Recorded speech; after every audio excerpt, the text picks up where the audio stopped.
Hello everyone, my name is Amrita and welcome to our new YouTube channel Money Plan EduFin। Money Plan EduFin YouTube channel के द्वारा हम आपके तक banking और finance के related regular day to day updates आपके तक पहुंचाएंगे, जहां जो भी चीज़ें हैं जो आपकी लाइफ को बहुत ही आसान बना सकते हैं। और इस यूट्यूब चैनल की शुरुआत हम 1 जनवरी 2022 से कर रहे हैं। तो सबसे पहले मैं आपको विश करना चाहती हूँ न्यू ईयर के लिए कि आपका जो आने वाला न्यू ईयर है हेल्दी और वेल्दी रहे।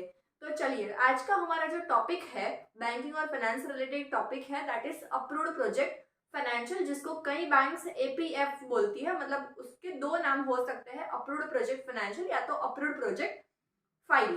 तो ये दो तीन वर्ड्स आपके लिए शायद से नए होंगे, पर ये आपकी लाइफ को बहुत ही आसान कर सकते हैं। वो कैसे, वो मैं आपको बताने वाली हूँ।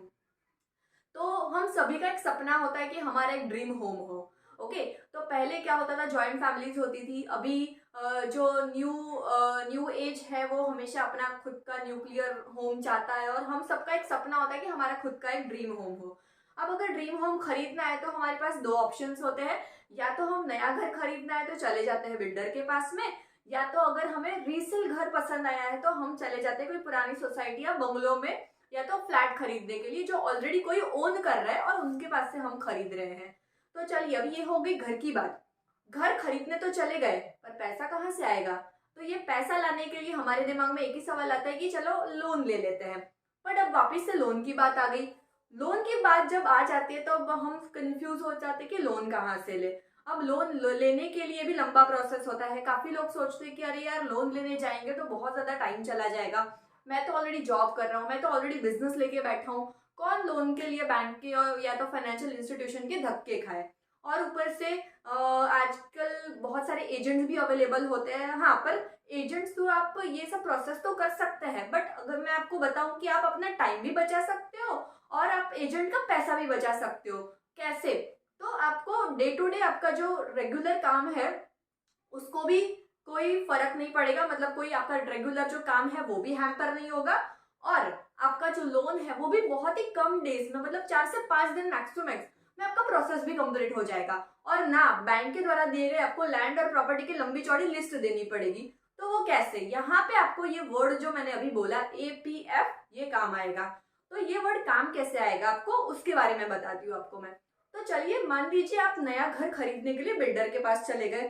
तो आप बिल्डर से जब घर खरीदते हैं तो वो आपको कुछ अमाउंट बताता है कि जब आप सोचते हैं कि चलो भाई, इतना अमाउंट मेरे पास ऑलरेडी है और बाकी का amount I will manage from the bank through my loan. Okay, तो आपको बिल्डर को सिर्फ इतना ही पूछना है कि आपका जो प्रोजेक्ट है जहां पे मैं घर खरीद रहा हूँ कि खरीद रही हूँ, वो जो प्रोजेक्ट है वो क्या किसी ऑलरेडी बैंक या फाइनेंशियल इंस्टीट्यूट के पास रजिस्टर्ड है या अप्रूव्ड है।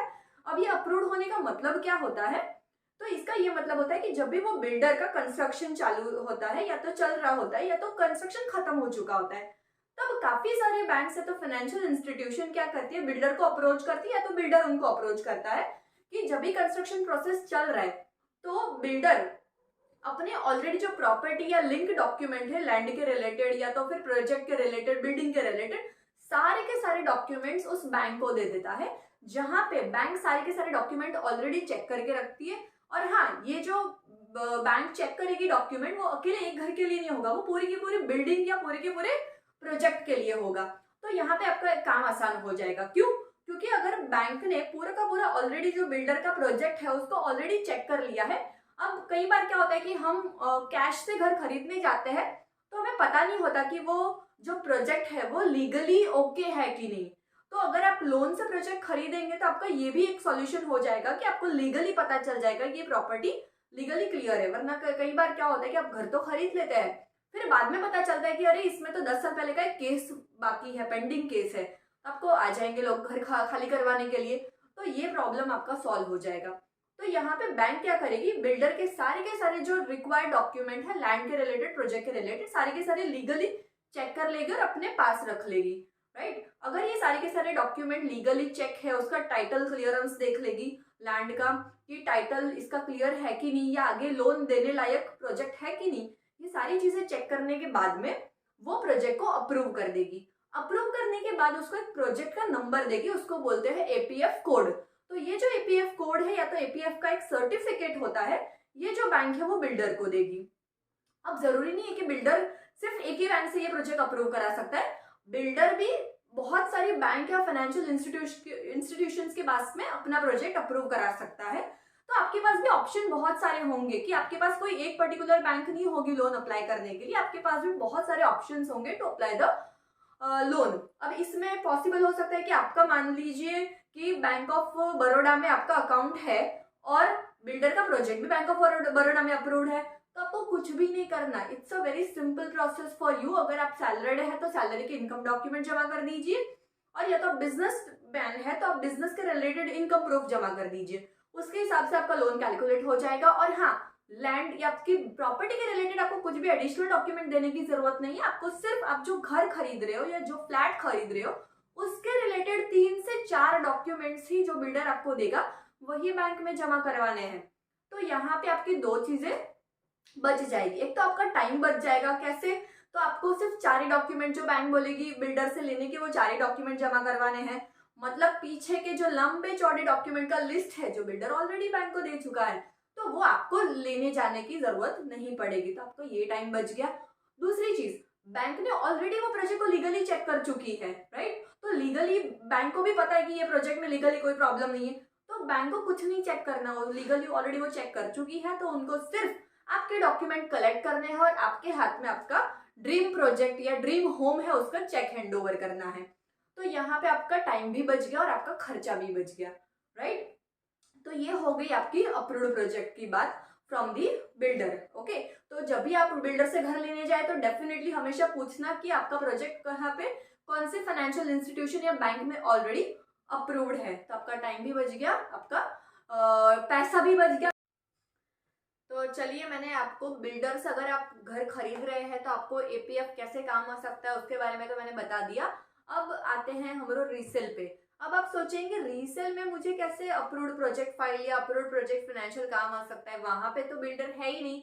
तो यहाँ पे आपको एपीएफ ऐसे काम आ सकता है, क्योंकि अगर आप प्रॉपर्टी किसी रीसेल बंदे के पास या ओनर के पास से खरीद रहे हो तो वहां पे वो ओनर ने तो कोई ना कोई बिल्डर से ही घर खरीदा होगा। तो इस केस में आपका यहाँ पे भी टाइम बचा सकती हूँ मैं, कि आप जहाँ पे जिस भी बैंक में या फाइनेंशियल इंस्टीट्यूशन में आप लोन के लिए अप्लाई कर रहे हैं, तो वहां पे अगर आपको वो बैंक या फाइनेंशियल इंस्टीट्यूशन सारे के सारे डॉक्यूमेंट अगर मांग रही है तो आप यहाँ पे भी यही प्रोसेस फॉलो कर सकते हो। आप पहले ओनर या तो फिर अगर सोसाइटी है तो चेयरमैन से पूछ लीजिए कि वो जो ऑलरेडी बिल्डर है जहां से फर्स्ट ओनर ने घर खरीदा था वो कोई बैंक में अप्रूव्ड है कि नहीं है।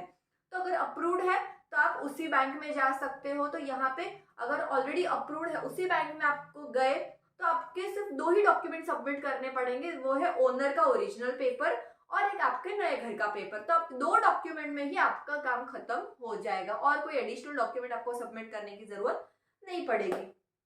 और एक चीज इसमें मैं बताती हूँ, अगर आपके पास अप्रूव्ड प्रोजेक्ट में जो भी बैंक के पास आपका प्रोजेक्ट अप्रूव्ड है उस बैंक में आप नहीं भी जाना चाहते तो भी आपके पास एटलीस्ट वो बिल्डर का कॉन्टेक्ट नंबर होगा कि जहां से आप उनके पास से डॉक्यूमेंटेशन कलेक्ट कर सकते हो। तो आपको और कहीं पे भागने की जरूरत नहीं है, आपको सिर्फ आपके ओनर या सोसाइटी के चेयरमैन से यही पूछना है कि वो बिल्डर कौन है और उनका जो प्रोजेक्ट है वो कौन सी बैंक या फाइनेंशियल इंस्टीट्यूशन में अप्रूव्ड है। तो यहाँ पे भी सेम बिल्डर के प्रोजेक्ट न्यू घर की तरह ही आपका टाइम और पैसा दोनों बचा सकते हैं। अब अगर आप इस प्रोसेस के थ्रू जाते हैं तो आपका टाइम पैसा सब कुछ बच जाएगा। पर मेरा एक आपको सजेशन है लास्ट में कि अगर जब भी आप अप्रूव्ड प्रोजेक्ट में घर खरीद रहे हैं या रीसेल से घर खरीद रहे हैं तो आपको तो बैंक में 2 या 3 डॉक्यूमेंट देना है और आपका लोन का प्रोसेस खत्म हो जाएगा, आपको चेक हैंड ओवर हो जाएगा।